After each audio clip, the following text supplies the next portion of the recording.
आप सभी को मेरा नमस्कार। आज हम पढ़ेंगे कक्षा 7वीं सामाजिक विज्ञान से इतिहास विषय, जिसमें पहला दिया हुआ है पुनरावृत्ति। अध्याय 1 से पहले दिया हुआ है पुनरावृत्ति कि हमने कक्षा 6वीं में क्या क्या पढ़ा। इसको आज देख लेते हैं हम लोग। तो यहाँ पे लिखा है, पिछली कक्षा में आपने पढ़ा, मतलब कक्षा 6वीं में हमने क्या क्या पढ़ा। आदि मानव पत्थरों एवं लकड़ी के औजारों से शिकार करते थे। ये जो आप देख रहे हैं ये है आदि मानव, ये हम कक्षा 6वीं में पढ़ चुके हैं। तो वो क्या करते थे, पत्थरों एवं लकड़ी के औजारों से शिकार किया करते थे। वे क्या खाते थे, कंदमूल, फल और मांस खाकर अपना जीवन बिताते थे। आगे देखिए, कुछ समय बाद उन्होंने खेती करना शुरू किया और स्थायी रूप से एक जगह बसने लगे। इससे पहले वो लोग एक जगह से दूसरे जगह भ्रमण करते रहते थे, जिसे खाना बदोश कहा जाता था। इसके बाद सिंधु घाटी में शहर बसे, जहाँ की सड़कें चौड़ी और सीधी थी। सिंधु घाटी के शहरों में अच्छे कारीगर भी रहते थे, जो तांबा एवं कांसा जैसे धातुओं से औजार, बर्तन और मूर्तियाँ बनाते थे। किससे बनाते थे, तांबा और कांसा से। सिंधु घाटी के शहरों के नष्ट हो जाने के बाद सिंधु, सतलज, झेलम, व्यास और सरस्वती, ये सारी नदियां हैं। आदि नदियों के किनारे आर्य संस्कृति विकसित हुई। कौन सी नदियों के किनारे, सिंधु, सतलज, झेलम, व्यास और सरस्वती नदियों के किनारे आर्य संस्कृति विकसित हुई। इस क्षेत्र को कहते हैं सप्त सिंधु प्रदेश। इस क्षेत्र को सप्त सिंधु प्रदेश कहते थे। वे संस्कृत भाषा बोलते थे। आर्य लोग कौन सी भाषा बोलते थे, संस्कृत भाषा। आर्यों का मुख्य काम पशुपालन था। ये समय समय पर अपने देवी देवताओं के लिए यज्ञ भी करते थे। उनका मुख्य काम क्या था, पशुपालन, और वे समय समय पर देवी देवताओं के लिए यज्ञ भी करते थे। उन्होंने ऋग्वेद नामक ग्रंथ की रचना की। ऋग्वेद की रचना आर्यों द्वारा की गई है। बाद में गंगा यमुना नदी के किनारे आर्य संस्कृति का विस्तार हुआ। अब वे मुख्य रूप से खेती करने लगे और गांवों में रहने लगे। जब वो गांवों में रहने लगे तो उसे क्या कहा जाने लगा, जनपद कहा जाने लगा। अब जन के मुखिया, जो गांव था उसे कहते थे जनपद, और जन के मुखिया को कहते थे राजा, तथा उसके रिश्तेदार और सहयोगी राजन्य कहलाते थे। राजा के रिश्तेदार और सहयोगी राजन्य कहलाते थे। वे खेती करने वाले गृहपतियों से भेंट लेने लगे। जो खेती करने वाले थे उनसे वो क्या लेने लगे, भेंट लेने लगे। वे बड़े बड़े यज्ञ करते थे।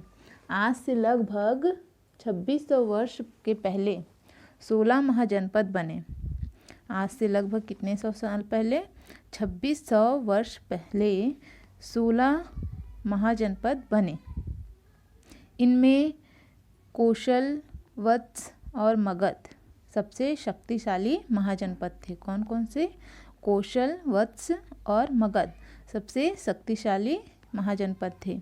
महाजनपदों में कुछ राजतंत्र और कुछ गणतंत्र शासन वाले थे। महाजनपद काल में धातु के सिक्कों का प्रचलन हुआ।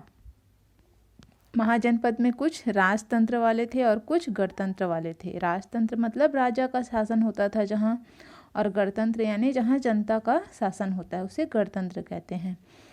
तो महाजनपद काल में कौन से सिक्के प्रचलन में आए, धातु के सिक्के, और व्यापार का विकास भी हुआ। धीरे धीरे गांव धीरे धीरे किसमें बदल गए, नगर में बदल गए। इनमें उज्जैन, पाटलिपुत्र, वैशाली, ये सभी महानगर कहलाने लगे। इन्हीं दिनों स्वामी महावीर एवं भगवान बुद्ध हुए, जिन्होंने जैन धर्म और बौद्ध धर्म की शिक्षाएं दी। महावीर स्वामी ने जैन धर्म की और भगवान बुद्ध ने बौद्ध धर्म की शिक्षाएं दी। ये देखिए, ये जो चित्र देख रहे हैं ये है सिंधु घाटी सभ्यता की मोहरें, जो सबसे प्राचीन सभ्यता है। चलिए आगे देखते हैं। कालांतर में यूनान के राजा सिकंदर सिकंदर कहाँ से आया था? यूनान से। यूनान का राजा था, ने उत्तर पश्चिम क्षेत्र पर आक्रमण किया। सिकंदर ने उत्तर पश्चिम क्षेत्र पर आक्रमण किया, जो कि कहाँ का राजा था? यूनान का। इसके बाद मौर्य साम्राज्य बना। उसके बाद बना मौर्य साम्राज्य। इसके बाद मौर्य साम्राज्य बना। इसी वंश में सम्राट अशोक हुए। उन्होंने युद्ध के बदले धर्म एवं सद्व्यवहार के रास्ते पर चलकर लोगों के दिलों को जीतने की कोशिश की। युद्ध के बदले उन्होंने क्या अपनाया? धर्म एवं सद्व्यवहार को, और लोगों के दिलों को जीतने की कोशिश की। उन्होंने अपनी प्रजा तक अपने विचार पहुंचाने के लिए पत्थर के खंभों एवं चट्टानों पर संदेश खुदवाए। ये जो चित्र देख रहे हैं आप, यह है अशोक का स्तंभ जो सारनाथ में स्थित है। सम्राट अशोक के कई सौ साल के बाद मगध राज्य में गुप्त वंश का शासन स्थापित हुआ। मौर्य साम्राज्य के बाद कौन सा वंश आया? गुप्त वंश आया। इस वंश के प्रमुख शासक थे समुद्रगुप्त। उन्होंने अपने राज्य विस्तार के लिए 2 प्रकार की नीतियां अपनाई। कौन कौन सी नीति थी? पहला था आर्यवर्त के राजाओं को हराकर अपने राज्यों में मिला लिया, है ना, तथा दूसरा दक्षिण पथ के राजाओं को हराकर उनका राज्य उन्हें लौटा दिया। ये उनकी नीतियां थी। गुप्त वंश की समाप्ति के पश्चात कई छोटे छोटे राज्य बने। गुप्त वंश बड़ा राज्य था, उनकी समाप्ति के बाद छोटे छोटे राज्य बने। इनमें कन्नौज के राजा हर्षवर्धन प्रसिद्ध थे। उन दिनों छत्तीसगढ़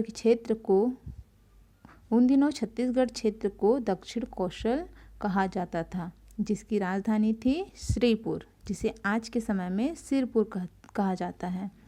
वहाँ के प्रसिद्ध राजा थे महाशिवगुप्त बालार्जुन। सिरपुर के प्रसिद्ध राजा कौन थे? महाशिवगुप्त बालार्जुन। पुरातत्वविद एवं इतिहासकारों ने इस युग को छत्तीसगढ़ का स्वर्ण युग कहा है। कौन से युग को? जब राजा महाशिवगुप्त बालार्जुन थे, उनके युग को क्या कहा है? छत्तीसगढ़ का स्वर्ण युग कहा है।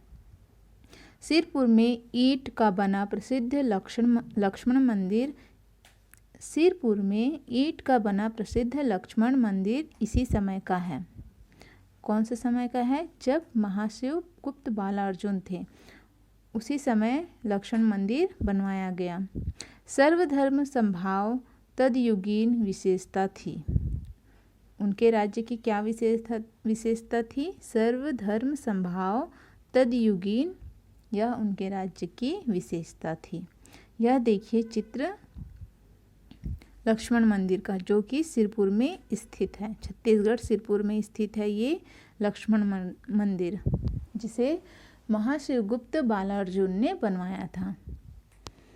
आज के लिए 7वीं सामाजिक विज्ञान में इतना ही। यह इतिहास का पुनरावृत्ति का चैप्टर था, जो कि कक्षा 6वीं से संबंधित था। जितना भी हमने कक्षा 6वीं में पढ़ा था, उसका एक संक्षिप्त रूप में वर्णन किया गया है। आज के लिए बस इतना ही। मिलते हैं अगले वीडियो में, तब तक के लिए नमस्कार। Thank you.